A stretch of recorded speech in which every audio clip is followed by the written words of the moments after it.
Kidney biopsy ఎందుకు suggest చేస్తారు మీ nephrologist? ఎవరెవరిలో ఈ బయాప్సీ అవసరం పడుతుంది?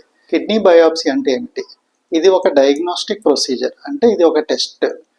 ఈ ప్రాసెస్లో ఏం చేస్తామంటే కిడ్నీ నుంచి ఒక చిన్న పీస్, అంటే ఒక 1 మిల్లీమీటర్ మందం ఉండే పీస్ తీసి టెస్ట్కి పంపిస్తాం. ఇది చాలా చిన్న ప్రొసీజరే, లోకల్ ఎనస్థీషియా ఇచ్చి చేసేయచ్చు. అల్ట్రాసౌండ్ స్కానింగ్ గైడెన్స్ తీసుకొని చేయడం జరుగుతుంది. సుమారుగా 10-15 నిమిషాల్లో అయిపోయే ప్రొసీజర్ ఇది. ఈ కిడ్నీ బయాప్సీ ఎందుకు సజెస్ట్ చేస్తారు మీ నెఫ్రాలజిస్ట్? ఎవరెవరిలో ఈ బయాప్సీ అవసరం పడుతుంది? ఒకటి, అన్ఎక్స్ప్లెయిన్ కిడ్నీ డిజీజ్.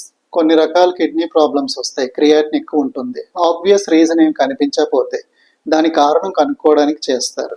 రెండోది, ఎక్కువ ప్రోటీన్ లీక్ యూరిన్లో వెళ్తున్నా, అంటే నెఫ్రోటిక్ రేంజ్ ప్రోటీనూరియా ఉన్నా, లేదా అన్ఎక్స్ప్లెయిన్ హెమచూరియా అంటాం, రక్త కణాలు ఎక్కువ యూరిన్లో లీక్ అవుతున్నా, లేదా కొన్నిసార్లు ట్రాన్స్ప్లాంట్ అయ్యాక క్రియాటిన్ లెవెల్స్ కొద్దిగా పెరిగినప్పుడు అది ఎందువలన పెరిగింది, ఏమైనా రిజెక్షన్ వలన లేకపోతే వేరే ఏమైనా డ్రగ్ ఎఫెక్ట్స్ ఏంటో తెలుసుకోవడానికి, ఇలా పలు కారణాలకి కిడ్నీ బయాప్సీ సజెస్ట్ చేయడం జరుగుతుంది.